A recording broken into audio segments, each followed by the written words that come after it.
trajimos, no sé, hoy lindo sería charlar sobre el tema de nuestros símbolos patrios. Hay todo unas cositas para hablar, entendiendo que lo loco y peligroso toma posición desde nuestro Tucumán, la región del Tucumán, ¿no? Y bueno, tenemos símbolos que son interesantes de verlo, y hay otros que, bueno, serían sorpresa que no estén como símbolo. Por ahí es que es lo que creo que vamos a conversar hoy día. ¿Qué sabés? ¿Qué opinás? Hay muchas cosas locas y peligrosas, ¿no?, en la creación de algunos símbolos o en la historia de cómo se han ido hasta modificando a través de los decretos, las leyes, sus usos, para qué protocolos había que usarlo. Podemos empezar charlando sobre la escarapela, por ejemplo, que no forma parte de uno de los símbolos oficialmente, o sea que debe haber sido muy loca y peligrosa la escarapela en algún momento. De eso capaz que nos puedes contar más vos. Y que fue la primera, además, el primer símbolo, si lo queremos ver, creado por un grande. Para mí no deja de ser un símbolo, pero bueno, las legislaciones nacionales nos dicen que no es un símbolo, a lo cual vamos a resaltar y vamos a poner la escarapela no es un símbolo. ¿Cuáles son los símbolos? El escudo, la bandera, el himno nacional argentino, y hace muy poco salió un cuarto símbolo que podemos decir que es la bandera de la libertad civil, que es la bandera de Jujuy, que es una bandera de Belgrano. O sea, tendríamos 4 símbolos, pero bueno, la escarapela no está. Pero la escarapela es, digamos, el motor cuando Belgrano entra a Rosario o está en camino a Rosario, y en ese punto es donde dice usted viene con los mismos colores, a lo cual había que unificar y había que presentarse con los colores diferentes a lo que eran los colores, digamos, la gualda. Por ahí me encanta a mí porque, bueno, mientras manejo y mientras ando por mi ciudad, yo miro YPF o lo que son las estaciones de servicio de YPF y son colores blanco y celeste, y por ahí veo la Shell y son los colores también de ellos, los colores amarillos y rojos. Entonces es como que los colores hablan mucho. Bueno, hoy puesto en grandes empresas que hablan de su nacionalidad, pero imagínate pasar por una ruta y mirar lo que es Shell, lo que es YPF o lo que es Petrobras, que también es una cosa de Brasil, o lo que son las otras empresas. Y bueno, imagínate en ese tiempo ver también los ejércitos, una persona puesto un color u otro, a lo cual representaba esto o representaba aquello. O sea que los colores pasan a ser un fuerte símbolo. Pero bueno, la escarapela parece que no nos interesa puntualmente a los argentinos que nos represente como un símbolo, ¿no? O qué sé yo, no sé. ¿Será que porque la escarapela es el primer punto a donde está muy claro que eran los colores blanco y celeste, que después empieza a ser celeste y blanco, y empezamos a jugar cómo son los colores, son blancos o son celestes? No obstante, el blanco siempre lo había representado al general Manuel Belgrano, de una forma u otra. Así que podemos decir con una claridad absoluta que la escarapela no forma parte de nuestro símbolo. En eso me parece que es importante quizás marcar, Jorge, algo que vos siempre lo explicás muy bien acá en la Fundación, que son los años 1800 y lo que pasa después, más o menos 1840 en adelante, ¿no? Y ya llegando a los 1900. Vos siempre marcás esos 2 puntos y cómo, digamos, cómo se va vaciando de alguna manera de contenido, cómo se va diluyendo ese espíritu, toda esa cuestión de lucha que había en los 1800, hasta llegar a los 1900, y llegamos a unos 1900 donde los colores no son los colores de los 1800, los símbolos ya no son esos tampoco, se empieza a recortar todo lo que se podía recortar, y bueno, al día de hoy estamos con esta cuestión que siempre hablamos de la falta por ahí de conocimiento de nuestras raíces, de nuestros orígenes, y sin duda que tiene una cronología. Nosotros podemos marcarla bien, esa cronología, parece. Sin duda está la cronología. Siempre le pedimos acá a José, que tiene de profesor en contador, que se siente y nos mire y nos diga el tema de la Baring Brothers, porque ha sido después de la Baring Brothers lo que empieza digamos, a cambiar, o casualmente, para que nadie nos diga de que ha sido ese empréstito lo que nos ha hecho cambiar, o ha cambiado el pensamiento o la identidad que se estaba creando, que era la identidad de esa patria sudamericana, esa patria grande, que algunos por ahí ese nombre patria grande la ve la ve con desafecto, porque pareciera que es de otro partido político, o pareciera que corresponde a tal persona o a cual. No, en absoluto. La patria grande es la patria donde han peleado todos nuestros próceres para que tengamos libertad e independencia, que después cada uno ha querido tomarlo como tal, y bueno, es una cuestión que lo hicieron los partidos políticos después venido en democracias o qué sé yo, pero puntualmente el partido de la patria, que le llamo así yo, el partido político de la patria, es el partido político de la patria grande.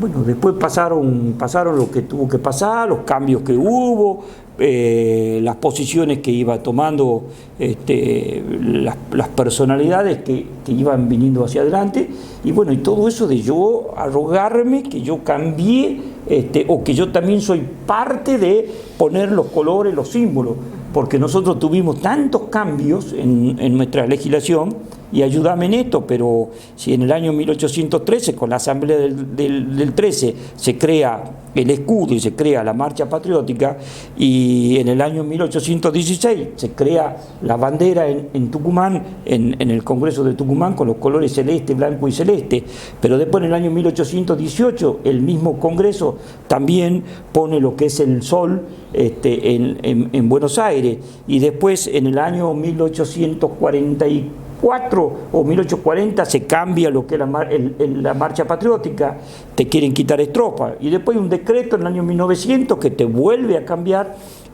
nuestro himno nacional argentino, y después pasan otras cosas más. 44 años después, un decreto que es el 10302 del año 1944 ya te da fortaleza y te empieza a cambiar de una manera grotesca, te cambia y te pone una forma imperativa, que es lo que había que poner, o cómo iban a ser sus símbolos. Y bueno, después vienen legislaciones en el año 1985, y viene otra legislación en el año 2010, a donde todo hacen pie en lo que ha sido en el decreto del año 1944. Entonces uno termina diciendo, ¿cómo es esto? Sí, por ahí cuesta, ¿no? Como pensar que no es tanto tiempo como el que uno creyera que es. O sea, estamos hablando de 2 generaciones, son 200 años atrás. No es tanto tiempo, digamos, en lo que es la historia y la construcción de una memoria colectiva, ¿no?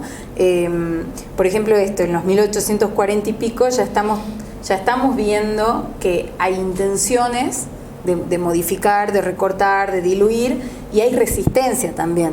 Porque en esos años lo que pasa con la marcha patriótica, que lo estuvimos viendo mucho este año, que nos tocó hacer el documental de la marcha patriótica, es esta cuestión de cómo se reúnen en ese momento los diputados y largan este decreto que decía que sin un plebiscito no se podía modificar la letra de la marcha patriótica, que no era menor en ese momento, porque sí relataba toda la historia de cómo se había conseguido la independencia. O sea, digo, había ahí un acto todavía de resistencia, si bien está claro que había un grupo que estaba decidido, digamos, a no sé, hacer como más light toda esa cuestión de la historia y de la conquista de la independencia. Había otro grupo que todavía estaba muy enraizado en que hacia adelante se pudiera seguir conociendo cómo había sido. Pero bueno, es de los 1840 a los 1900 ya es otra la historia. Bueno, ahí, para no pasarlo tan rápido a ese tema, el Congreso en Tucumán, el Congreso, como se llama el Congreso de Tucumán, es un Congreso soberano, que crea soberanía. Y es un Congreso con diputados que han sido elegidos en cada una de las ciudades o de las provincias que existieran en ese momento. Ya está, tiene una representatividad del pueblo popular en el inicio de nuestra patria.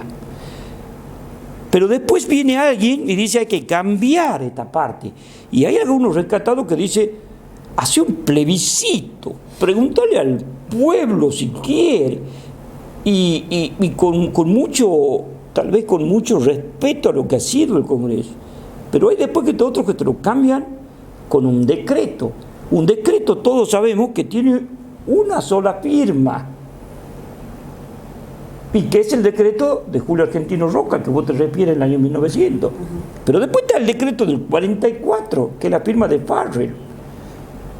Y el decreto de Farrell, que lo acompaña entre otros después presidentes constitucionales, pero también ellos después fue presidente constitucional, ese presidente constitucional no cambia absolutamente nada, pero sí mantiene lo que ha sido el decreto de Farrell.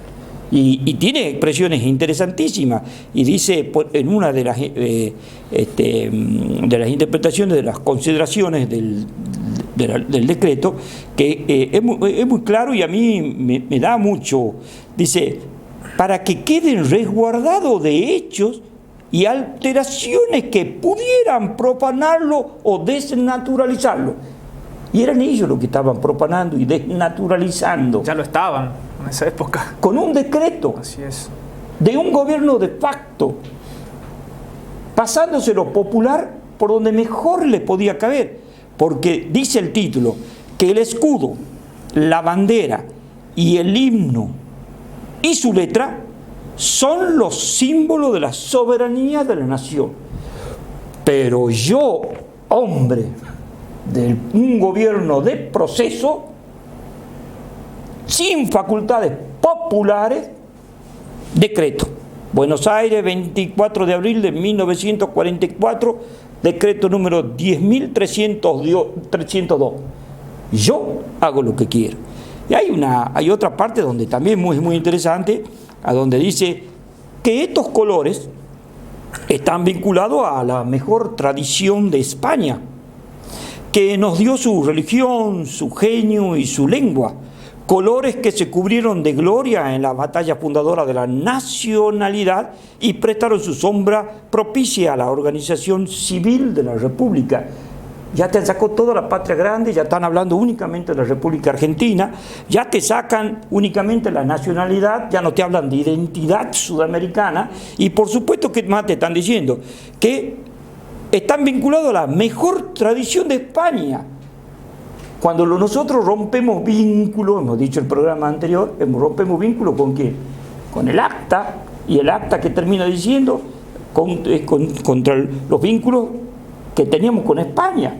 Pero en el año 44 volvemos a la mejor tradición de España, a lo que estamos vinculados.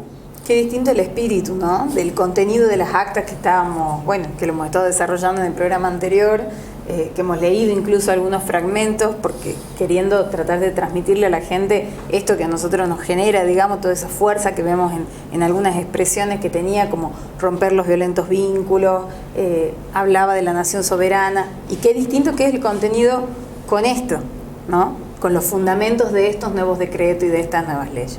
Sí, y te comento porque vos sos una persona muy joven, ¿no? Igual que José. Lo que estamos haciendo ahora es loco y peligroso porque según este decreto está prohibido hablar. Ahí me resulta muy gráfico, volviendo recién a lo de la escarapela, en esto de la distorsión, ¿no?, de los símbolos. Por empezar, que no sea un símbolo la escarapela, no lo sabíamos. Y otro, tengo entendido que en realidad la fecha de creación es 18 de febrero, cuando nosotros celebramos un día de la escarapela, tiene un día que es 18 de mayo, pero sin ser símbolo. Entonces, es muy gráfico en cuanto a eso, cómo se ha distorsionado. Y después, quizás lo que comentabas vos en un momento, recalcar esto de las corporaciones académicas que se van a encargar de resguardar eso, ¿no? Sí. Que creo que estaba en el texto de la norma esa. Sí, hay en el cuarto punto que dice que corporaciones académicas, comisiones especiales, historiadores y la prensa del país han hecho estimables sugestiones que el Poder Ejecutivo toma en cuenta a fin de explicar los arquetipos de los emblemas y reglamentar su uso. Tremendo. O sea, me importa un carajo lo de Belgrano, me importa un carajo el Congreso de Tucumán y me importa nada, absolutamente nada, los creadores de la patria. Ni la voluntad popular. Ni la voluntad popular. Me interesa los estudios de nosotros, las corporaciones académicas. Es interesantísimo. Y después nos dicen... Ya hablar de corporaciones en esa época. Y después nos dicen, ¿y la grieta? Ahora la grieta. Es loco y peligroso seguir hablando de esto.